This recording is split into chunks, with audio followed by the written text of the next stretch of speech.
और पहली बात तो मुझे ये समझ नहीं आता कई बार कि यार कि जिस फोन में आप अपने पूज्य गुरुदेव का वीडियो देखते हैं, पूज्य गुरुदेव की फोटोज देखते हैं, आप उस मोबाइल में कैसे गंदी वीडियोस, ये कैसे मैथुन क्रिया वगैरह ये कैसे आप देखते हैं। अभी एक दिन की बात है, हम ऊपर में जैसे छत पर व्यायाम कर रहे थे, तो मोबाइल में प्रवचन गुरुवाणी लगा दी। हम कई बार जैसे क्या होता है प्रवचन सत्संग या भजन लगाते हुए व्यायाम करते हैं अधिकतर बार।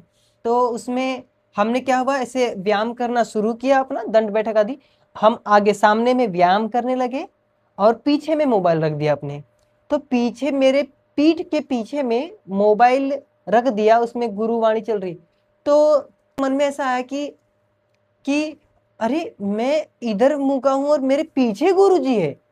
नहीं नहीं, मेरे पीछे गुरुजी का फोटो और वीडियो चल रहा है, नहीं मैं आगे रखूंगा। मैं पीछे कैसे रख सकता हूँ, इतना अपमान कैसे, मतलब ये मतलब इतने गहराई में हम जाते हैं। तो उसी फोन में कैसे गलत वीडियो आप देख लेते हैं कि आपको तो इतना भी सम्मान रखना है कि उस मोबाइल पर अगर से गलती से आपका अशुद्ध हाथ भी नहीं लगना चाहिए। अशुद्ध हाथों की बात कर रहा हूँ, जैसे हम कभी भी नहीं छूते, जैसे हम कभी लघु संकादि करके आए या कहीं से भी आए, या झूठे हाथ भी कभी नहीं, कि नहीं भाई तुरंत मतलब पूरा शुद्ध होकर के उसमें हमारे गुरुदेव का फोटो है, हम उसमें फोटो देखते हैं, हम अपने पूज्य आराध्य देव का, अपने ईश्वर का, अपने परमात्मा का उपासना के भजन प्रवचन सत्संग सुनते, कैसे वेदवाणी सुनते हैं, कैसे ऐसे कर सकते, उपनिषद सत्संग उपनिषद प्रवचन सुनते। तो इसने ये आपको भावना बनानी है, ये कब बनेगी, जब आपका महत्व बढ़ जाएगा। देखिए ये जब आप अपने गुरु से इतना जुड़ जाएंगे, आप जब गलत जैसे क्या है ना, एक बात और ध्यान रखिए इसमें, जो लोग बहुत गलत क्रिया करते हैं ना, उनके लिए मैं एक ही कहना चाहूंगा, जो गंदी क्रियाएं करते हैं, परमात्मा सर्वव्यापक है, कण कण में व्यापक है। परमात्मा आपके सामने भी है और मेरे सामने, मेरे पीछे, मेरे दाएं बाएं ऊपर नीचे सब तरफ परमात्मा है, क्योंकि परमात्मा सर्वव्यापक है। परमात्मा मेरे अंदर भी है, आपके अंदर भी है, परमात्मा आपके सामने भी, आपके पीछे भी है। तो जब आप गलत क्रिया कर रहे, तो परमात्मा देख रहा है, वो दृष्टा है, वो हर समय आपके ऊपर दृष्टि रखे हुए हैं। तो बताइए, आप कभी आपके पिता के सामने, आपका पिता सामने बैठा, आप कभी गलत क्रिया कर सकते हैं क्या? नहीं कर सकते ना। आपकी जो गंदी क्रियाएं जो अकेले में आज के युवागण करते हैं, जो गलत वीडियोस देखते हुए, जो बताया आपने कि गलत वीडियोस देखता हूँ, गलत वीडियोस देखते हुए गंदी क्रिया करता हूँ, ऐसे बहुत सारे जनों के मतलब मैसेज थे। तो आप आपके पिताजी सामने बैठे हो, तो क्या आप गंदी क्रियाएं करेंगे जो आप अकेले में करते हैं? आजकल के युवा जो जो जो गंदी वीडियोस देखते हैं, क्या आप अकेले में गंदी, जो अपने पिता के सामने क्या आप गंदी वीडियोस देखोगे? नहीं ना। पर इन सभी पिताओं का भी पिता, वह परम पिता परमात्मा आपके सामने हमेशा बैठा है, और आपके सामने, आपके अंदर बैठा, आपके बाहर बैठा है। तो फिर आप कैसे गंदी क्रियाएं करते हैं? आपको थोड़ा सा भी डर नहीं लगता? और परमात्मा न्यायकारी है, ये भी ध्यान रखिए। परमात्मा न्यायकारी है, आपको अवश्य में भोक्तव्यम कृतम कर्म शुभाशुभम, कि वो आपको भोगना भी पड़ेगा, जितना गलत क्रियाएं आप कर रहे हैं। देखिए ये जो युवक जो सोचते हैं ना कि अरे क्या होता है, तो मौज की चीज है गंदी क्रिया, ये जो गलत अपना धातुओं को बहाना, ये तो चलता है तो मौज है। भाई इतना ज्यादा दंड मिलेगा आपको, पता नहीं है। कुछ लोग सोचते हैं कि नहीं कुछ नहीं, थोड़ा बहुत शरीर का दिक्कत होता, अरे शरीर की ही दिक्कत नहीं है, इसमें आपको घोर पाप लगेगा। जिस धातु से रज और वीर्य मिलकर के एक संतान की प्राप्ति होने वाली थी, एक जीव पैदा होने वाला था, उसको आप नष्ट कर रहे हैं, तो आपको एक जीव हत्या का पाप लग रहा है। इस बात को आप क्यों भूल रहे हैं? शुक्र, जो शुक्राणु होते उसमें, मतलब आपको ये बहुत सारे जन समझ ही नहीं पाते, बोलते नहीं ऐसी अयासी गलत, ऐसे ही गलत क्रियाएं करते हुए ऐसे ही बहाते जा रहे। नहीं भाई, ये आप इसको समझिए। तो अपने परमात्मा, परमात्मा है सर्वव्यापक, आपके सामने परमपिता परमात्मा हमेशा देख रहे हैं, इसको आप समझिए। कुछ लोग तो जने ऐसा भी कह देते हैं कि, मैं एक जने देखे कि हमने, वो बोले कि देखो जी, जितना आप अंदर में अपने अपने आप को रोक करके रखेंगे ना, तो उतनी ज्यादा आपको उत्तेजनाएं सताएगी। इस भ्रम में मत रहना। ये कैसे बड़े बड़े साधक 10-10 12-12 साल, 15-15 20-20 साल तक इस मार्ग में चल रहे हैं, और ऐसे ऐसे मिथ, ऐसे ऐसे भ्रम पाल के रखे हैं कि अगर आप बहुत दिनों तक के अपने आप को रोक करके रखेंगे और कन्याओं के बीच में नहीं जाएंगे और केवल जंगल जंगल में रहेंगे, तो आपको काम वासना और सताएगी। ऐसे मतलब 15-15 साल से जो इन साधन में चल रहे हैं, ऐसे लोगों से मैंने सुना।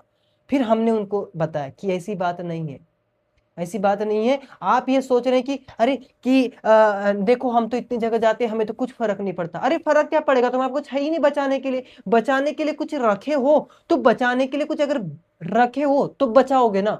देखो भाई, सीधी सी बात है, जिसके पास हीरा है ना, जिसके पास में हीरा रखा है ना, वो सुरक्षा भी उतनी गहरी करता है, उतनी बड़ी करता है। अब जिसके पास रखा है चांदी लोहा है, वो काहे की सुरक्षा करेगा, घूमो इधर उधर, उसमें क्या है। पर जिसके पास अपना मटेरियल भरा पड़ा अंदर में, बोले भाई चुरा जाएंगे तो वैसी है, ये देखो इधर उधर के गलत दृश्य, गलत अश्लील बातें, ये सब चुरा लेंगे आपके ब्रह्मचर्य को, हटा देंगे, फिसला देंगे। और एक बार फिसल गया ना आदमी का, उठने में थोड़ा फिर समय लग जाता है, पर हार तब भी मत मानना। जैसे आपने लिखा है ना कि हमें बहुत ग्लानि हो रही है, इसमें ये देखो, पहले तो ये मन का ही सारी चाल है, पता है, मन ने ही पहले वहां पर क्लिक करवाया। ये आप नहीं, आप तो नित्य शुद्ध, मतलब हमेशा शुद्ध है, आप कभी भी अशुद्ध हुए ही नहीं है। कभी भी आत्मा जो होती है अशुद्ध होती ही नहीं है, इस बात। और जीवन में यार कभी निराश नहीं होना। क्या ऐसी समस्या, आप भिक्षा मांग करके तो नहीं खाते ना, आपको भीख तो नहीं मांगना पड़ रहा ना, बताइए। मैं सबसे निचले स्तर पे आ रहा हूँ, एटलीस्ट आपको भीख तो नहीं मांगना। कितने जने जो भीख मांग के स्वयं, मतलब हमने खुद जैसे आश्रमों में, जब आश्रम में रहते थे ऐसे अलग अलग, तो अमीर व्यक्ति आए कोई, बस अपना बैठे ब्रह्मचारियों की, साधुओं की, आचार्यों की लाइन में, और बस अपना बैठे, जो मिल गया खा लिए। इस तरीके से तो नहीं है ना, कहीं आश्रम के सहारे, इस तरीके से भी नहीं। मतलब सर्वांग सब चीज आपके पास में है, फिर भी निराश, ये केवल मन की चाल है। आपके पास तो सब कुछ है, बस आपके अंदर से कि प्रेरणा, और प्रेरणा जागे कैसे, आपको ब्रह्मचर्य का पालन करना है। ब्रह्मचर्यहीन व्यक्ति कभी भी आशा युक्त नहीं हो सकता, इस बात को ध्यान रखिए। ब्रह्मचर्य युक्त व्यक्ति कभी निराशा को प्राप्त नहीं हो सकता, ये भी आप ध्यान रखिए।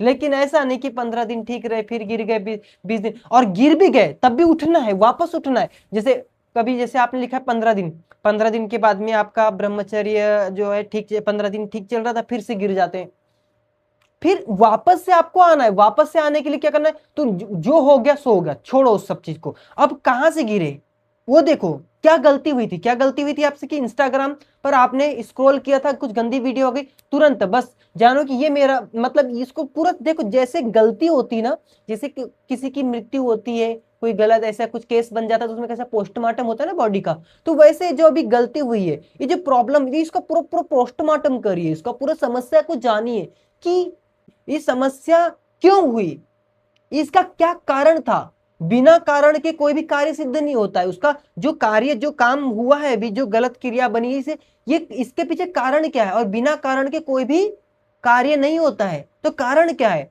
उस कारण को पकड़ो। जैसे किसी घड़े में अगर छेद है, किसी घड़े में पानी बहते जा रहा है, बहते जा रहा है, अगर उसके छेद को नहीं देखोगे तो वो रोज बहते रहेगा। ऐसे नहीं कि आज हो गया जी आगे से नहीं होगा, दोबारा वही गलती करोगे, दोबारा वही होगा, और उससे ज्यादा बदतर होगा। क्योंकि गलतियां क्या होती है, आगे बढ़ते जाती है। तुमने तो सोचा कि अरे कुछ नहीं होगा, ये एक कदम और बढ़ाएगा। जैसे व्यक्ति होता है ना जो शराब पीता है, वो क्या करता है, आज केवल 1 गिलास पिएगा, फिर दूसरे दिन 1.5 गिलास, फिर 2, फिर 2.5, फिर 3, फिर 4, फिर बढ़ते ही जाता है, जैसे नींद की गोली वाले। मतलब ये कभी भी रुकेगा नहीं। इसके लिए आपको क्या करना है, सबसे पहले मुख्य कार्य, कि इंस्टाग्राम आपको दिक्कत किया, हटाओ। वहां से प्रॉब्लम हुई थी, क्या देखा था, बस हटाओ, कि आज के बाद इसके नहीं, आज के बाद नहीं। हम स्क्रॉल करते थे, इसको देखो, इंस्टाग्राम पे जाते क्यों हो आप, क्या करोगे दुनिया को देख करके, बताइए क्या करोगे। ये दुनिया में इतने सारे लोग सबको देख रहे हैं, क्या करे आज तक के। जो दुनिया को नहीं देखता ना, वही परमात्मा को देख पाता है। ये उपनिषद की बातें बता रहा हूं। जो दुनिया को नहीं देखता वही परमात्मा को देखता है, वही परमात्मा को देख पाता है। और जो केवल सब में दुनिया को देख रहा है, सब दुनिया को ही देख रहा है, दुनिया में दुनिया को ही देख रहा है, वो कभी परमात्मा को नहीं देखेगा।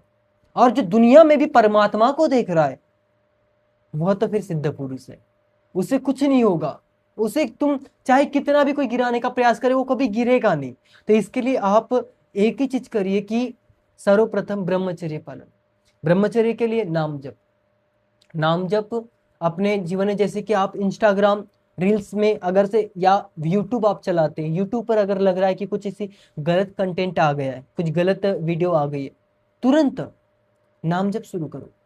देखो ईश्वर की, किसी ने प्रश्न भी किया था कि ईश्वर की उपासना किए बिना क्या काम वासना मर सकती? बिल्कुल नहीं मर सकती, नहीं मर सकती। आपको ईश्वर से जुड़ना ही पड़ेगा। चाहे आप सांसारिक सफलता थोड़ी बहुत ऐसा लग सकता है कि कर रहे हैं, लेकिन ऊपर पहुंचोगे धड़ाम से नीचे आ जाओगे। चरित्रहीन कभी भी ऊपर टिक ही नहीं सकता, वो कुछ दिन के लिए जा सकता फिर नीचे आ जाएगा और सीधे नीचे। कितने सारे करोड़पति देखो ना, ऊपर जाते चरित्रहीनता के कारण सीधे नीचे आते हैं, कई सारे हमने खुद देखा है। तो इसके लिए नाम जप, जैसे ही आपने कुछ देखा तुरंत, जैसे कुछ दृश्य देखा, कुछ दृश्य आपने देखा, वैसे ही आपको नाम जप शुरू कर देना है। सुबह शाम तो करना ही है, दोपहर में भी करना है, और ऑल टाइम कर सकते हो तो करिए। लेकिन अगर कुछ गलत दृश्य देख लिया है तो तुरंत आपको नाम जप शुरू करना है।